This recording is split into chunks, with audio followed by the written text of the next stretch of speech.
to the live session of Narayana IAS Academy. So the topic that we've actually picked up today is one of the most debated and the heated discussions that you can actually see of late in India. That is nothing but the implementation and the need for formulation of regulations and legislations for implementing the menstrual leave in India. Okay, so this particular article actually discusses about the same. So here, why it's better late than never. So this particular article discusses about, it actually acknowledges this particular process of menstruation, calls for removal of the stigma as well as the taboo that actually surrounds menstruation in India, talks about the difficulties because of the stigmatization as well as absence of menstrual leave, how it actually results from gender inequality, how it actually results in the dropout of schools by children, as well as the loss of productivity of women across the nation. Okay, so in this particular article we'll be discussing about this particular concept of menstrual leave in India, and this is actually a part of women empowerment, and we can actually map this to the syllabus of the prelims as well as the mains examination. And under mains it actually falls under GS paper 1 social empowerment and GS paper 2 vulnerable section of population, and this actually includes women, children,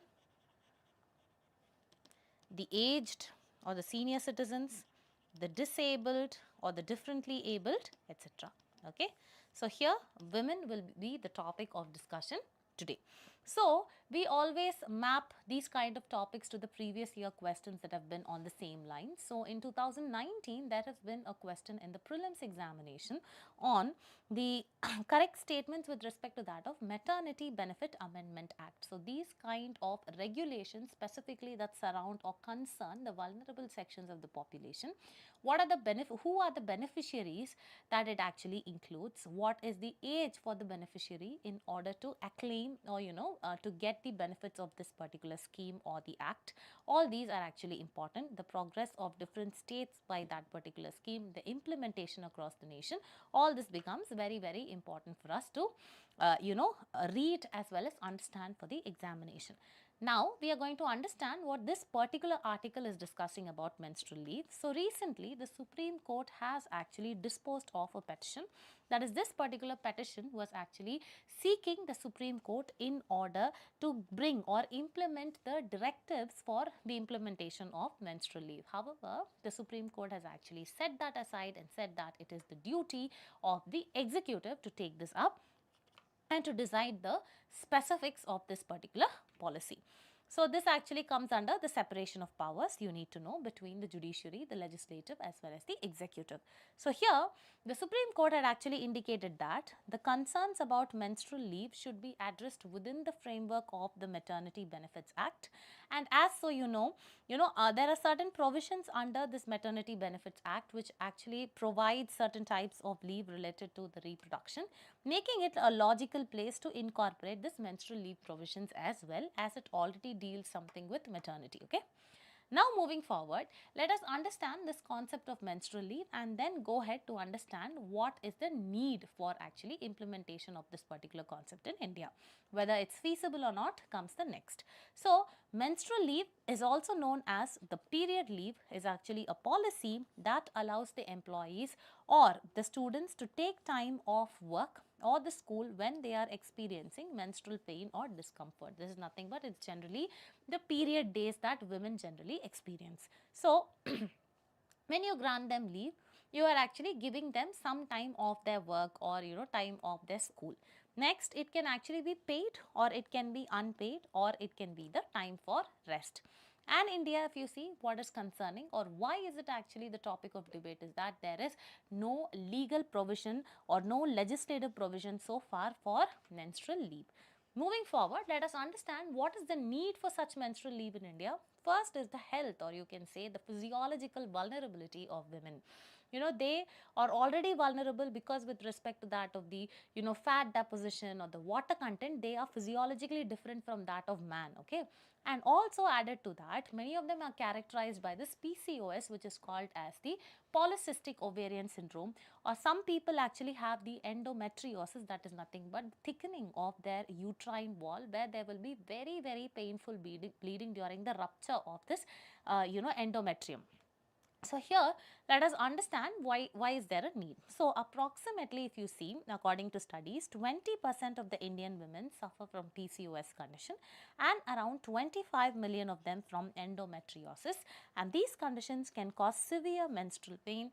And in that case, if a menstrual leave policy is actually given, this would address the issues, and this will actually allow women time off, and take their time off, and they will manage their work as well, and manage the symptoms as well very effectively.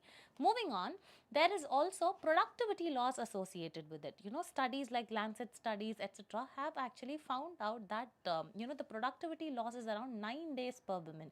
So the research indicates that the menstrual related discomforts actually leads to approximately 8.9 days of lost productivity per employee per year, which is very, very huge. So imagine the number of loss of productivity days per woman. Okay.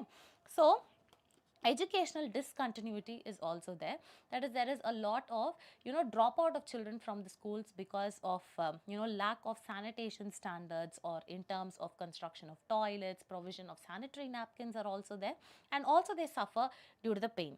So according to the study, 23 million girls drop out of school every year in India due to lack of menstrual hygiene management facilities in schools like toilets, and also menstrual leave in schools could actually help reduce the dropout rates and promote better educational outcomes. The next one, this will actually promote gender equality in India by removing all kind of the stigma or the taboo that is actually surrounding it, and it also will bring a cultural shift in India. So how? Instituting menstrual leave helps the a level playing field by acknowledging the biological differences and the specific needs that women actually have, thereby promoting gender equality in both the professional as well as the educational settings. Moving forward, cultural shift. With menstruation often viewed as a taboo topic or a taboo subject. Taboo means it's very stigmatized, okay? And it's a formal menstrual leave, a formal menstrual policy can actually help normalize this, just as your maternal health, just as your mental health. Menstrual health must also be very normalized, okay? Now moving forward, let us see what are the arguments which are put forth by the critics against the implementation of the menstrual leave policy. The first one, potential discrimination. There could be gender stereotypes, and it could lead to workplace discrimination, because this is going to lead to a discrimination between women and men. Next one, workplace disruption would be there, because this would disrupt the workflow. Next one, there will be difficulty in implementation, because you do not know how many days of menstrual leave should be given, and who are the women who should actually take. If all the women take, whether they are using it productively or not, whether they are compensating it equally off or not, that will be a challenge. Next, there will be potential abuse, because you do not know who have severe symptoms versus women who actually feel normal during their period days. Next, there will be unfair treatment, because it is actually viewed again as a disparity in terms of gender, because such a leave is actually not given to men. Next one, what have been the initiatives that are actually taken so far in India with regard to the same, provided the absence of any proper legal provision? The first one, legislative efforts. India has been, has seen various legislative proposals aimed at instituting menstrual leave, reflecting a growing awareness of women's health issues in the legislative domain.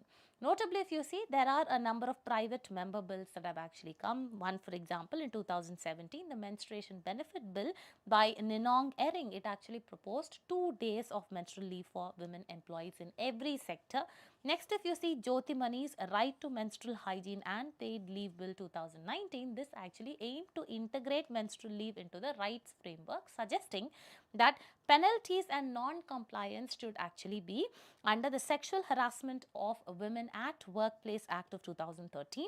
And the last one is the Women's Sexual, Reproductive and Menstrual Rights Bill 2018, that was introduced by Shashi Tharoor, and various such bills that were actually passed by various other MPs. This also actually have sought to establish legal rights surrounding menstrual health. Now let us see what are the initiatives taken up by various states, and which state in India has actually set the precedent with respect to implementing this menstrual leave policy. So if you see, Kerala and Bihar. Kerala was the pioneer in recognizing menstrual challenges, allowing the period leave for students as early as 1912, and followed by that Bihar actually adopted it in the year 1992. And also, if you see, of late in 2023, Kerala introduced comprehensive menstrual and maternity leave to the students for at the age of above 18, showing progressive policy adoption at the state level.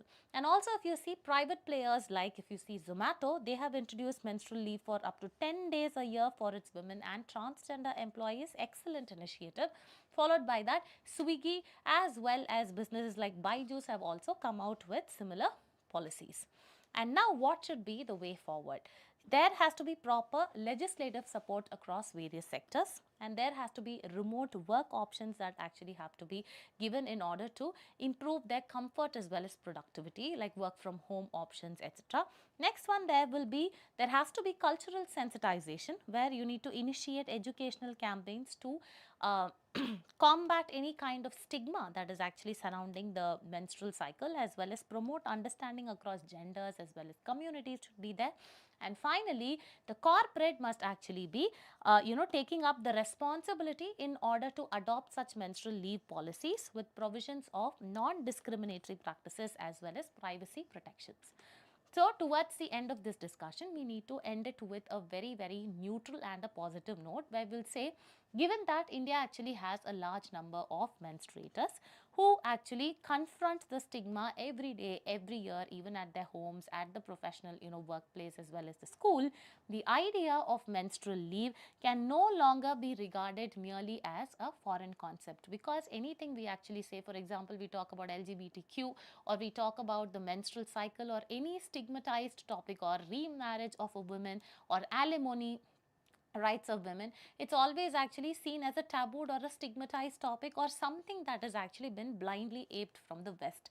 So in such cases where the reality is a number or majority of the women confront a lot of criticisms for the same, it should not be seen as something that has actually been, it has been a foreign concept or something that is actually inflicted on us. Rather, it should be seen as a mandatory and a crucial measure in order to achieve reproductive health equity in India, because we actually aim to achieve many of the health related SDGs by 2030.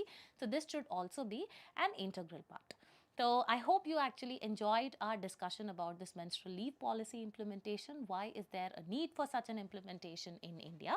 So for many more live sessions as well as for many more interesting videos, please do like, share and subscribe to Narayana IAS Academy YouTube channel. Thank you and have a great day.